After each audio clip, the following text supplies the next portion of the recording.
أعوذ بالله من الشيطان الرجيم بسم الله الرحمن الرحيم وعباد الرحمن الذين يمشون على الأرض هونا وإذا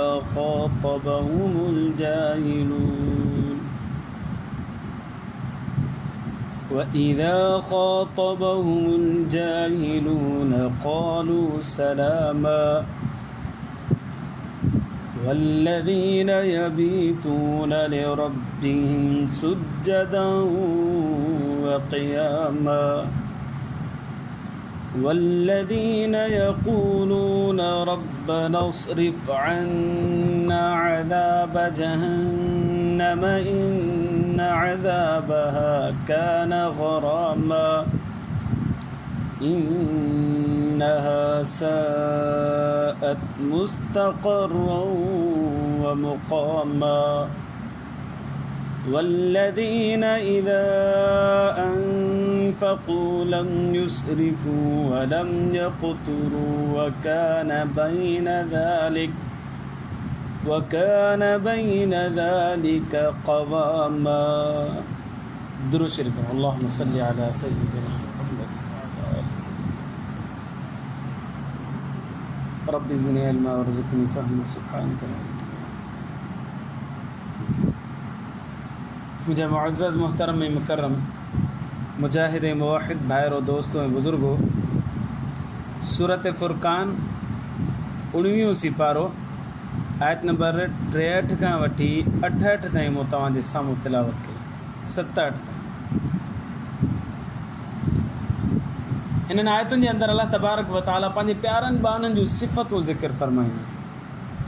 उहे टोटल सिफ़ात आख़िरी सूरत ताईं, हीअ आख़िरी रुकू आहे सूरत फ़ुरक़ान जो, टोटल 13 सिफ़तूं आहिनि जेके अलाह साईं पंहिंजे प्यारनि बाननि जूं ॻणायूं आहिनि. त मुंहिंजा प्यारा बाना हीअ कंदा आहिनि, मुंहिंजा प्यारा बाना हीअ कंदा आहिनि, मुंहिंजा प्यारा बाना हीअ कंदा आहिनि. इन्हनि जे अंदरि अक़ाइद बि अची थो वञे, आमाल बि अची था वञनि, ॾींहं जा कम बि अची था वञनि, राति जा कम बि अची था वञनि, बदनी इबादत बि अची थी वञे, माली इबादत बि अची थी वञे. सभु सिफ़ात अलाह साईं लिखी छॾियूं आहिनि. अल्लाह तबारक व तआला तव्हांखे ऐं मूंखे इन्हनि सिफ़तुनि जो हामिल बणजण जी तौफ़ीक़ अता फ़रमाए. सभ खां पहिरीं अल्लाह सां फ़रमायो इबादुर रहमान, रहमान जा बानो इबाद अब्द मां आहे. अब्द जी माना आहे बंदगी करणु, इबादत करणु. पहिरीं सिफ़त इहा आहे, माना मुंहिंजा उहे बाना आहिनि जेके इबादत कंदा आहिनि, जिन खे शौक़ इबादत जो हूंदो आहे, ज़ौक़ इबादत जो हूंदो आहे, बल्कि तड़प हूंदी अथनि त नमाज़ जो टाइम जीअं थिए त अलाह करे जल्दी थिए त मां नमाज़ पढ़ां.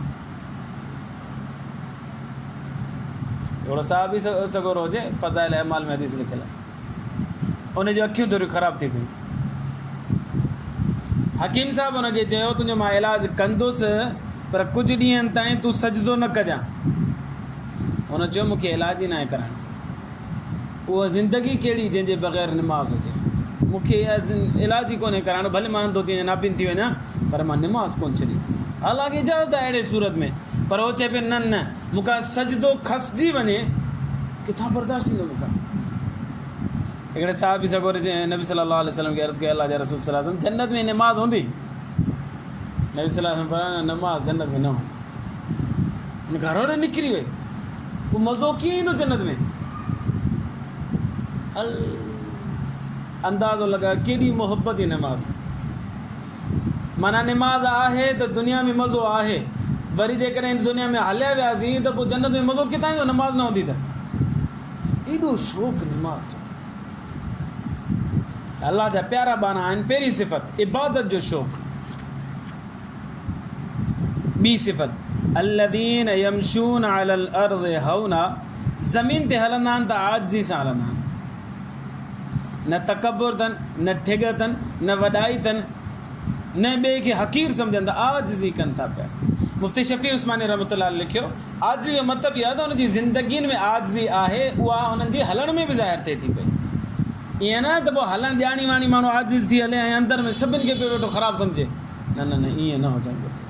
ॿियनि खे पंहिंजी ज़िंदगी जे अंदरि आज़ी अथसि, पोइ उहा हलण में बि आज़ी ज़ाहिर थिए थी पई। अच्छा, हिकिड़ो मसइलो, हिकिड़ो माण्हू ॼाणी वाणी सूफ़ी थियण जी कोशिशि थो करे, पोइ हीअं करे थो हले आहिस्ता आहिस्ता आहिस्ता कंध हेठि करे। तुमर ज़लानी साम्हूं हिकिड़ो माण्हू ईअं हले पियो, तुमर ज़ला हुनखे धिको ॾिनो, पर तूं बीमार आहीं? चवनि असां बीमार न आहियूं, सिधो थी हल, मोमिन आई ताक़तवर आई, थोरो तयारु थी करे हल, सूफ़ी थी करे ॼाणी वाणी रियाकारी ॾेखार न कर। ईअं ॼाणी वाणी न कजे, हुनजे अंदरि जी आज़ी हुजे, पोइ तव्हां ऐं असांखे हुनजे उथण वेहण में ॻाल्हाइण ॿोलाइण में ख़बर पवंदी आहे केतिरो आज़ी आहे।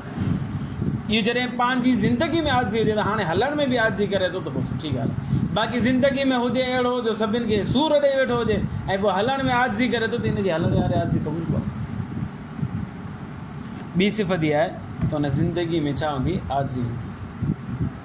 ऐं नबी करीम सल्लल्लाहु अलैहि वसल्लम जंहिंजे हलणी हदीस मुबारक में ईंदो आहे, साईं जन हलंदा आहिनि त थोरो सीनो मुबारक पंहिंजे जिस्म खां ई थोरो झुकियल हूंदो, अॻियां जी तरफ़ ईअं झुकियल हूंदो, ईअं हलंदा ऐं थोरो तकिड़ो तकिड़ो हलंदा। कअन्नमल अर्ज़ु तत्वी लहू, ईअं हलंदा ॼण ज़मीन नबी साईं जे लाइ वेठिजे पई, थोरो तकिड़ो तकिड़ो ईअं हलंदा। हिकिड़ी शइ जल्दी ख़तमु थिए त माण्हू जल्दी पार करण जी कोशिशि कंदो न, ईअं महसूसु थींदो ॼण नबी सल्लल्लाहु अलैहि वसल्लम जे लाइ ज़मीन वेठिजंदी थी वञे, साईं तकिड़ा तकिड़ा हलंदा वेंदा। पर हलण महिल साईं जन जो सीनो मुबारक जिस्म खां थोरो अॻिते झुकियल हूंदो। इहा अल्लाह जे रसूल जी आजिज़ी। असां चवंदा आहियूं न, सीना तान के चलेंगे, सीना तान के नहीं, सीना झुका के चलेंगे। नबी सल्लल्लाहु अलैहि वसल्लम जी सुन्नत आहे। ॿी सिफ़त, टी सिफ़त, वइज़ा ख़ातबहुमुल जाहिलून क़ालू सलामा, जॾहिं मुख़ातब थियनि था जाहिलनि सां त पोइ चवंदा सलाम। हिन जा ॿ मतिलब, हिकिड़ो मतिलबु इहो आहे त केरु अची करे मथे में लॻे ऐं अच्छा हिते लफ़्ज़ आहे जाहिल जो, इज़ा ख़ातबहुमुल जाहिलून, जाहिल, जाहिल मां मुराद उहो माण्हू आहे जेको सम्झण जी कोशिशि न करे, भले पढ़ियल लिखियल हुजे, भले ग्रेजुएटेड हुजे, पर सम्झण जी कोशिशि नथो करे या सम्झण जी सलाहियत न अथसि, हिनखे जाहिल चइबो। हाणे तव्हां हुनखे मथे मारी कयो था पिया, सम्झायो पिया त सम्झे ई कोन थो। अहिड़ा घणा ई माण्हू मथे में अची सूर विझनि, पोइ हुनखे छा चइबो? कालू सलाम, सलाम, मोह हारियो तूं खटियो, मुंहिंजी महिरबानी, मूंखे छॾ मां। त हिन मां मुराद उहो माण्हू कोन्हे जेको सिर्फ़ु अनएजुकेटेड आहे, सफ़ा पढ़ियल ई कोन्हे, उहो न। हिन मां मुराद उहो माण्हू आहे जेको ज़िद्दी हुजे, ॻाल्हि सम्झण जी कोशिशि नथो करे, भले पढ़ियल लिखियल हुजे, हाणे पढ़ियल हुजे। ऐं हिकिड़ी ॻाल्हि तव्हां मूंखे सम्झणु घुरिजे त हर माण्हू खे जवाबु कोन ॾिबो आहे। अन्न माण्हू उते ई छटींदो जंहिं ज़मीन में सलाहियत हूंदी उगाइण जी। कलर में माण्हू अन्न छटींदो न त उहो ख़राबु थी वेंदो, फ़ाइदो ई कोन्हे हुन छटण जो। अहिड़े नमूने सां माण्हुनि जी बि मुख़्तलिफ़ूं क़िस्मूं आहिनि। जिन किन माण्हुनि में तलब हूंदी आहे, तड़प हूंदी आहे, उहे अची करे मसइलो पुछंदा आहिनि तव्हां त मां सुभाणे इन ते अमल कयां, मूंखे फ़ाइदो पुॼे, माण्हू हुनखे ॿुधाईंदो। पर हिकिड़ा माण्हू ईंदा आहिनि खां मथे में सूर विझण जे लाइ, त वली मौली साहिब खे तंग कयूं या हुन दोस्त खे तंग कयूं या बिरादरी वारनि खे तंग कयूं, पोइ अहिड़े माण्हू खे जवाबु न ॾिबो। उहो ॻाल्हि कंदो न, हा बसि जीअं तूं चई तूं सही आहे, बसि ख़ैरु। 4-5 ॾींहं अॻु जी ॻाल्हि आहे, हिकिड़े माण्हू मूंखां सुवालु कयो। हुन जे सुवालु करण जो मक़सदु इहो हो, उहो जेको मूंखे बाद में सम्झ में आयो। साईं 2 सुवाल मां कयां थो पियो, माना मक़सदु हुनजो इहो त मञणी त कोन्हे, करणी मूंखे पंहिंजी आहे, पर हाणे साईं सुवालु कयां थो। सुवालु नंबर 1, मुंहिंजो भाउ आहे दुबई में रहंदो आहे, दुबई हितां खां 1 ॾींहुं पहिरीं आहे, लिहाज़ा दुबई में उते ईद थी, ज़ुल्हजार ईद, जीअं उते ईद थी त हुन मूंखे फ़ोन कई, अबा हिते जानवर वठी करे ज़िबा करे छॾ, मां मुंहिंजे तरफ़ां क़ुर्बानी करे छॾ। ईद उते त हुई 10 ज़ुल्ह जो, हिते त 10 ज़ुल्ह जो हुई कोन, हिते 9 ज़ुल्ह जो हुई, ऐं माण्हू मुस्लमाननि खे रोज़ो हुजे। मूं छा कयो जो हिकिड़े मौलवी खां पुछियो, उन मौलवी खे मां मसइलो इहो ॿुधायो, उन जवाबु वठी करे ज़िबा करे छॾ। मूं वठी करे 500 रुपए में ज़िबा कराए छॾियो, हूअं 2-2 हज़ार रुपया वठनि, हुन ॾींहुं 500 में ज़िबा थी वियो, मूं जानवर ज़िबा कराए छॾियो। साईं वरी उहो गोश्त ठाहे करे जंहिं मौलवी खां मूं पुछियो उनजे मोकिलियो गोश्त, त हुनजो छाजो गोश्त आहे? मूं चयोमांसि इहो जेको हाणे तोखां पतो वरितोमि न, भाउ मुंहिंजो ॿाहिरि आहे, हुनजे तरफ़ां क़ुर्बानी कयां थो पियो, हुन वटि त ईद आहे, हिते ईद कोन्हे, हुन चयो त मूंखां तो पुछियो ई कोन्हे। बकोल हिन जे त मौली साहिब खां विसरी वियो, वेसर जी बीमारी हुनखे विसरी वियो हुन हुन इनकार करे बीहो मौली साहिब चयो त न मूं त तोखे चयो कोन्हे, तूं ग़लति कयो आहे, हीअ कुर्बानी थी कोन्हे। पर हीअ त ख़र्चु करे चुको न, 20,000 25,000 जो ॿ करोड़ वरितईं, 500 रुपया हुन ते ज़िबा जा बि कुसाई जा बि कई ख़र्चु कयईं, वरी सामान सॼो तयारु करे वरी विराईं बि सही गोश्त। हाणे हिन जे लाइ त मसइलो थी वियो। दारुल कराची मां फ़तवो वरितो, उन्हनि चयो बाबा एहतियात हिन में ॿीहर कुर्बानी थी, इहा कुर्बानी न थी। ठीकु आहे, हाणे हिकिड़े आलिम उन ते ठहियो, हुन खां भला विसरी वियो। पर दारुल कराची जहिड़ो मुस्तनद इदारो, उतां पुछण खां पोइ बि हिन हमरा की ॻाल्हि हज़म न थी। हाणे 20 ॾींहंनि 25 30 ॾींहंनि खां पोइ हाणे मूंखां बि पुछे साईं इहा कुर्बानी थी या न थी, मुंहिंजो होॾो सारो मदरसो चए थो न थी, त पोइ हाणे किथां मुंहिंजे चवण सां छा थींदो, कोन थींदी। ऐं वरी पोइ मूं झटिपट मोबाइल कढी, मोबाइल मां वरी हिकिड़ी फ़तवा कढी, किताब हुई मूं वटि कुर्बानी के मसाइल का इंसाइक्लोपीडिया, उहा किताब कढी करे ॾेखारी मां, हुन में बि लिखियलु हुजे बिनोरिटा हुजे, मुफ़्ती जी फ़तवा हुजे, हिकिड़ो वॾो आलिम जेको दारुल कराची दारुल देवबंद मां पढ़ी आयो हुजे, मुफ़्ती इनाम उल कासमी साहिबु, उहा कढी खोले ॾेखारीमांसि। चई साईं आईंदा अव्हां खां मसइलो पुछणो ई कोन्हे, हिकिड़ी ॻाल्हि कोन कंदुसि। माना हुनखे करिणो उहो ई आहे जेको मुंहिंजी दिलि में हो, हुनखे पंहिंजी दिलि में इहो ई हो त न आहे करिणो, ॿियो मूंखां मसइलो पुछो। मसइलो इहो आहे त 29 रमज़ानुल मुबारक ते आख़िरी रोज़ो हुजे, सिज लहण ते हुजे, असांजी दरी जेका आहे उहा हिन पासे खुलंदी आहे घर जी हिकिड़े कमरे जी, मां ऐं मुंहिंजी घरवारी वेठा हुजूं इफ़्तारी कयूं पिया, हाणे हिकिड़ो मिंट या 2 मिंट अञा हुजनि त साम्हूं चंड नज़र अची वियो हुन दरी मां, चंड नज़र अची वियो, मूं घरवारी खे जो चंड नज़र अची वियो, लिहाज़ा शवाल शुरू थी वियो, अची इफ़्तारी कयूं, बसि थी वियो, राति थी वई। हुन चयो आज़ानूं त अचनि, आज़ान ते बांग थींदी आहे त पोइ रोज़ो खोलींदा आहियूं, अञा बांग आई कोन्हे, ऐं तूं झटिपट चई न बसि शवाल शुरू थी वियो, चंड नज़र अची वियो न, रमज़ान ख़तमु थी वियो, लिहाज़ा रोज़ो खोल, मूं झटिपट खोले छॾियो। मुंहिंजो पोइ चई जंहिंखां पुछां थो उहे चवंदा रोज़ो कोन्ह थियो, तव्हां छा था चओ, मूं चयो रोज़ो कोन्ह थियो, तव्हांखे वरी कज़ा करणी पवंदी। चई साईं शवाल नज़र अची वियो, रमज़ान वियो न, बसि मुंहिंजो क़ुर शरीफ़ में लिखियलु आहे, वरी क़ुर खोले ॾेखारियोमांसि, क़ुर में लिखियलु आहे त रोज़ो रखो हफ़्ता की राति ताईं। हाणे जेॾी महिल तो रोज़ो छोड़ियो उन चंड सां तालुक़ु ई कोन्हे छोड़ण जो, अलाह साईं फरमाए थो राति ताईं रोज़ो रखो, तोखे राति पूरी करणी, आज़ान ताईं ईंदी आहे राति में, त राति पूरी कर। उन ते तो अमल ई कोन्ह कयो, तो पंहिंजो हिकिड़ो तख़मीनो हयो त भाउ चंड नज़र अची, चंड करे 10 मिंट पहिरीं नज़र ईंदो आहे। हिकिड़े दोस्त मूं हिकु दफ़े पुछियो हितां 2 साल 3 साल पहिरीं ईंदो आहे त रमज़ान जो रोज़ो या ईद जो रोज़ो, रमज़ान जो चंड या ईद जो चंड 10 मिंट पहिरीं नज़र अची वियो, ऐं हो आयो ऐं चए आज़ान बि कोन आई त ॿुधाए पियो त टीवी ते हले थो पियो त चंड नज़र अची वियो। त कॾहिं कॾहिं 10 मिंट 8 मिंट 7 मिंट पहिरीं चंड नज़र अची वेंदो आहे, लिहाज़ा मूं हुनखे चयो त ईअं कोन्हे। चई साईं आईंदा तव्हांखे मसइलो न आहे पुछणो, वरी चई आख़िर वरी चई तव्हांखे मसइलो न आहे पुछणो, मां ईअं कोन्ह कंदुसि, न क़ुर्बानी वरी कंदुसि ऐं न ई वरी पंहिंजो रोज़ो बि। हाणे हुनजी माना नियति इहा हुई मिड़े टाइम पास करणु, ऐं अहिड़ो माण्हू भले पढ़ियलु लिखियलु हुजे पर हिनखे जवाबु छा ॾिजे, वैदा ख़ातबहुमुल जाहिलून क़ालू सलामन, ॿुध जंहिंजी सम्झण जी नियत न हुजे त हुनखे मथो ई न हणिजे। बसि मां हुनखे किताब खणी ॾेखारियो, क़ुर शरीफ़ खोले ॾेखारियो, पर हुनखे ॻाल्हि हज़म ई न पई थिए। ईंदो आहे हिते निमाज़ ते, नालो नथो ॿुधायां, तव्हां शायदि सभु सुञाणोसि। वैदा ख़ातबहुमुल जाहिलून, 3 सिफ़त, जॾहिं तव्हां मुख़ातब थियो जाहिल सां, क़ालू सलाम, हुनखे सलाम चयोसि। सलाम जा मां ॿुधाया 2 मतिलब आहिनि, हिकिड़ो मतिलबु इहो त सलाम अलैकुम करे हुन सां मथो ई न हणो, ॿियो मतिलबु इहो आहे त क़ालू सलामा तसल्लमत मजाइन, जंहिंजो मतिलबु इहो आहे त हुन सां दरगुज़र कयो, हुन सां विड़ो न। जेकॾहिं केरु अची मथे में लॻे थो ऐं सम्झण जी नियत कोन्ह अथसि ऐं मुंहमारी करे थो त हुन सां दरगुज़र जो मामिलो कयो, ठीकु आहे ख़ैरु आहे, हुन सां विड़ो न, तव्हां बि हुन सां माना अखियुनि सां अखियूं न कढो, हू बि 4 लफ़्ज़ चए, तव्हां बि 4 लफ़्ज़ न, दरगुज़र करे छॾियो। अलाह जे बाननि जी 3 सिफ़त, 4थी सिफ़त, वल्लज़ीन यबीतून लिरब्बिहिम सुज्जदन व क़ियामा, उहे अलाह जा बाना राति जो पंहिंजे रब जे साम्हूं सजदे में हूंदा आहिनि, क़याम में,